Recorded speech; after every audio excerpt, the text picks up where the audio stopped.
Good morning, Sunrise Beauty team. Happy Tuesday. It is time again for the Tuesday topic. And like last night when I went to bed, had no idea what I was going to do the Tuesday topic on. And as I was waking up this morning, it just like a light bulb, although thankfully nobody turned on the light in my room, came to me. And I realized that a great topic for this week, something that a lot of us have been dealing with lately, is just frustration and how we let frustration affect us and how we let frustration affect our business. Because the reality is life is frustrating. Not just having a business and being self-employed and being a a one-person business is frustrating. Life in general is frustrating. And honestly, how we deal with that frustration, how we let that frustration affect us and what actions we take because we're frustrated is a big determining factor in our success in our business and in life. So just wanted to kind of give you some thoughts on frustration, and fair warning, I think there may be a lot of quotes going on in this one, just like little mantras that I use to remind myself, because I know I don't show it a lot, especially on social media. I'm not the type of person who goes out in public and just rants and raves about what I'm frustrated about. But I guarantee you, especially anybody on my team who thinks, oh my God, she's not frustrated by anything, she doesn't get it when we're frustrated by things. I totally get it. One of the common frustrations we have is with obviously the things that we're most frustrated about are things that are out of our control. So just an example of one of the bigger frustrations that I've ever dealt with was many years ago, because of course I've been with Avon for 21 years now. I had about a 6-month stretch. And on average we have 2 campaigns a month roughly. It's a campaign every 2 weeks. So in 6 months, 13 campaigns. I had 6 orders where half or more of my shipment was missing when my order was delivered. Now you all know what this does to your whole routine. Half of your order is missing. Yes, Avon replaces it right away, but it still takes 2 or 3 days to get the replacement. And by then I'm normally mostly done with my deliveries. So 6 out of 13 campaigns, half of the campaigns in a 6-month period, something was wrong with my order. And I'll tell you, I threw a fit. I threw a huge fit. Calling customer care, and enough of a fit that I got calls from the head of transportation of the Pasadena branch, my district manager, my division manager, and like a couple other people that because I was done. I was ready to quit. I was so over dealing with this issue.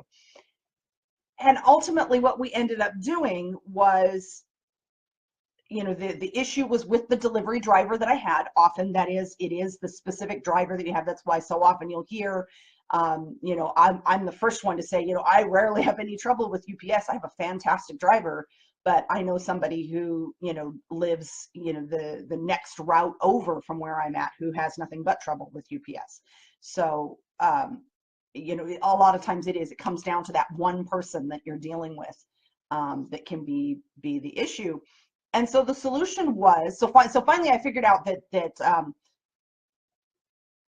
the solution was not going to come from somewhere else. Yes, everybody was looking at what the problem was and looking to resolve it, but I realized that ultimately I had to figure out how I was going to deal with the change. And what I did was I just changed my delivery address to a friend's house that had a different driver.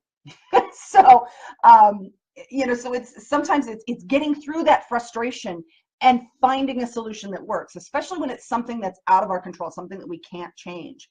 One of the things that a lot of people are really frustrated with right now is the adjustment to flexible ordering. Overall, flexible ordering really is better than the old system, but a lot of people, there is a big frustration in because of a change of delivery service. Maybe your order's taking a day longer than it used to. I know we do have somebody on our team, I know for sure, that used to get her orders on Saturday and is now getting them on Monday.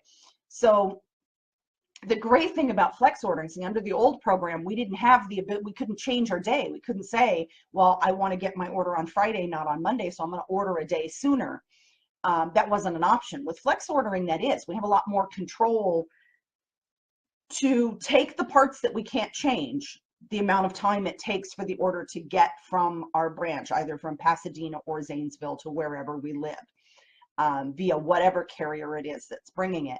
So that's something we can't change, but we do now have the ability to change when we're going to place our order so that it arrives when we want it to. You know, we have the option to change one or the other side of that to adjust.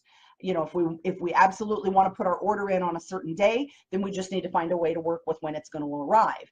If we want our order to arrive on a certain day, then we just need to find a way to work with when we need to order to get it there on that day. You know, frustrations with customers. So you have to look at, you know, if a customer is difficult to deliver to, what are your options? Can you convert them to direct delivery? Can you deliver to them at work? Can you drop their order off at a friend's house? You know, look for options rather than, so instead of focusing what's going on wrong, you know, focus on what you can do to change it, focus on what you can do to make it better. And you know, sometimes I will be the first one to say, sometimes, you know, a customer, you're just not going to be compatible with them for whatever the reason is. It may not even be necessarily that they're a quote unquote bad customer. It may just be that whatever difficulties you're having connecting with them just means your schedules aren't compatible and they need a different representative. So when, you know, when we're seeing something, especially that's something that's frustrating us regularly, we need to look at what we can do that we can control to make the things that we can't control less frustrating. So, you know, having a backup plan. If, you know, if my order doesn't come when I expect it to come, what's my backup plan? So, or, you know, having those kind of fail safes in place. I don't have control over when my order comes, so I don't make promises to my customers that are dependent upon when my order comes. I give myself time for something else, for something to go wrong. Having a backup plan, being able to recognize the frustration and then just kind of move on, just kind of say, okay, well, what are we going to do now? There's a great line from the opening sequence of a TV show that I watch. It's called Bar Rescue, and I actually recommend it because they do, while it deals with, you know, bars and that, it deals with the service industry, it deals with customer service, and it deals with kind of, I mean, and there's a, you know, of course, a lot of drama because that's what gets people to watch TV. But there are good things you can get out of it as a business owner and somebody who deals with the public and deals with customers. So it is a good show to watch for business research purposes. But in the opening credits, the host of the show says something to the extent of, I don't deal with excuses, I deal with solutions. So you want to be in that mindset of always looking for a solution, especially when it's something that you don't have control over, like our shipments or other people. Just basically in general, we don't have control over other people. So we look at, you know, what we can do to make the situation less frustrating. And honestly, they're never going to eliminate all frustration. So you just have to, and I don't remember who the quote was every job, every business, every company has things that you're going to find frustrating. There's no company, no job, no business is perfect. You just have to decide if you're with the company that you want to deal with the frustrations with, if you're in the job that you want to deal with the frustrations with. So when you get frustrated in your business, and I guess really what I wanted to focus more on was how you look at the frustration more than the specific frustrations. But when you do encounter something that's frustrating, especially something that's frustrating that you can't change, that there isn't a workaround, it's just something that, you know, the choice comes down to you either deal with the frustration or you walk away. And you have to decide, you know, what's your why? Why are you doing this? What are you doing this for? Even in that time when I had 6 months where not a single campaign went perfect, um, I had to ask myself, if I quit this, if I stop this, what am I going to do? Because my family depends on my income from this business. I can't just not do it. It's not an option. This is how we pay, this is how we pay bills. This is my job. This is my contribution to the family budget. If I stop working, my family's going to suffer. So in my most frustrated moments, I have to ask myself, what would I do if I didn't do this? And honestly, there's nothing I'd rather be doing. There's not another job that I'm going to be able to get like that is going to let me work the schedule that I want, work with the people that I want to work with, work the way I want to work, that's going to let me have, I am a massive control freak. I don't know if any of y'all knew this, but I am a massive control freak. I am not a good employee because I don't like being told how I have to do my job. So for me, when I look at this, I'm like, okay, as frustrating as this is, it's still the best alternative for me. So that's what you have to do when you get frustrated and you get to something that is, so the first thing you look at is what can I change about what's frustrating me? How can I deal with this and make it less frustrating or not frustrating at all? How can I work around this and make it work for me? And then the second question is, if it's something that you can't eliminate the frustration, you can't work around it, you can't make a change that will lessen the frustration or eliminate the frustration, you just have to ask yourself, is the frustration worth dealing with? And I know some of you are going to say no, and that's fine. We all get to decide for ourselves what frustrations are worth dealing with and what ones are the end of the line. That's it. It's not worth putting up with. But you have to look at your why for doing this. You have to remind yourself, are you doing this to be able to stay home with your kids? Are you doing this to save for retirement? I mean, that's a big one. You're doing this to save for retirement. The payoff is so far down the road that it makes those frustrations loom so much larger because because the payoff's not immediate, because the benefit of what you're doing is not right there, is not easily graspable. So you have to make sure that you stay stay mindful of what you're thinking about when you're frustrated, and remind yourself why you're dealing with these frustrations. And honestly, when you do that, the frustrations become so much smaller.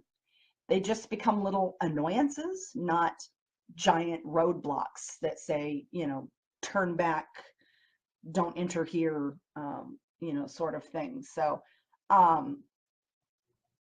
ask yourself if you're what you're doing when you get frustrated. Are you, if something doesn't go right during the day, is that it? Are you done for the day? Or do you set that aside and see what else can I do?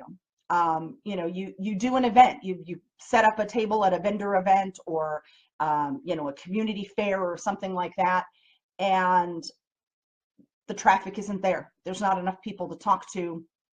Everybody you talk to already has a representative, or everybody you talk to is not, it's just the right people were not in the right place at the right time. Is that it? You're done? Or do you find, another way to turn that around? Do you, I've seen that actually a lot at vendor events. I'll see people come in that they get frustrated by something as we're setting up the event for the day. Something happens and they get frustrated because something doesn't go the way they want it to. And then they sit there at their table and they sulk and they grumble and they moan and they complain to anybody who will listen about what went wrong that morning. And they totally miss all of the opportunities walking by them that day. So how many times are you doing that? How many times are you encountering a frustration that then you're letting it stop you in your tracks? You're getting so focused on the frustration that you're missing all of the other opportunities. You're not taking the time to take other actions that can move your business forward, whether they're related to that frustration or not. So, I mean, I guess I feel like that's maybe a little rambly, but you know, I think I've kind of hit all of the points that I wanted to hit. But just, you know, really taking a hard look at how you're dealing with frustration, you know, how you're working around that. You know, it's good to vent a little. It's good to go, oh God, I can't believe I have to deal with this, you know, whatever it is. But don't get so caught up in that you don't move forward, that you don't look for a solution, look for a way to make it better, move on to plan B, or you know, or really just examine, again, if it's a frustration that you just can't eliminate, you can't change. And again, I'm just going to remind you, nothing is perfect. No job is perfect. No business is perfect. Life isn't perfect. Life is full of frustrations, and you have to decide, you know, do what you can to minimize them, eliminate them. And I'll tell you, you know, when you change the way that you look at things, things really do change. This is one of those quotes that I honestly don't remember who originated the quote or even who I heard it from first. But it's one of those, you know, changing the way you look at things. So a good example is not, you know, oh, I have to cook dinner. I really don't feel like cooking dinner tonight. It's, I have food that I'm able to prepare in a way that I like, so that I have a good meal, my family has a good meal. So it's not, I have to do this, but I get to do this. So, you know, framing, you know, I have to deal with this, you know, new shipping company, whoever it is. And, you know, I don't really like the way they do things, but remind yourself, I get to decide, you know, knowing how that delivery is going to go, I get to decide what I'm going to do as far as placing my order and timing of things to make it work for me. So take your frustrations, find a way to make them work for you. When you can't control the frustration enough to make it work for you, remind yourself why it's worth putting up with. You know, remind yourself what you get to do, not what you have to do. Remind yourself what the end goal is, what the end result of what you're doing and what you're working through is going to be. So I definitely think I've rambled on enough this morning. I'll leave this up on the Sunrise Beauty Team group, and of course I'll get this up on sunrisebeautyteam.com for those of you who aren't on Facebook. And you'll see this come out in the update email next week. So I hope you're all having a wonderful day. I would love to hear how you're taking something that could be a negative, could be a frustration, how you're taking that and turning that into a positive. Not only do I love to hear these sort of positive stories, but you could be an inspiration for somebody else. You could be the solution for somebody else. Maybe you've thought of something, a solution to a problem that somebody has overlooked. So, you know, no matter when you're watching this, if you've got an example of where you've taken a frustration and changed it around and made it work for you or turned it into a positive, please share that. I'd love to hear them. And like I said, you never know who else might be reading and who else can benefit from your experience and how you've changed a negative into something more positive. So I will see you all again in a couple of weeks. The recognition post next week in the Sunrise Beauty Team update will be a little bit late. As I keep telling my customers about their delivery next week, Avon's sending me on a cruise. So I didn't get to pick the dates. So I'm not able to work it around. Hey, here's a frustration. I have to go on a cruise when, you know, when I would normally be delivering orders. So I have to find a way to rearrange that schedule. Honestly, it's not really, it's a little frustrating, but I have to keep reminding myself it's worth it because the cruise will be nice and relaxing, and somebody else is paying for it. So Not really truly a frustration, but I could have pulled frustration out of it if I wanted. So it shows it goes the other way too. You can take something positive and turn it into something frustrating if you're really focused on the negative side of things. So a little funny to finish up your Tuesday thought for you. So I will see you all again soon. Schedules are a little messed up next week because I will be on a ship and in Bermuda, but I will see you all when I get back, and we'll talk to you all soon.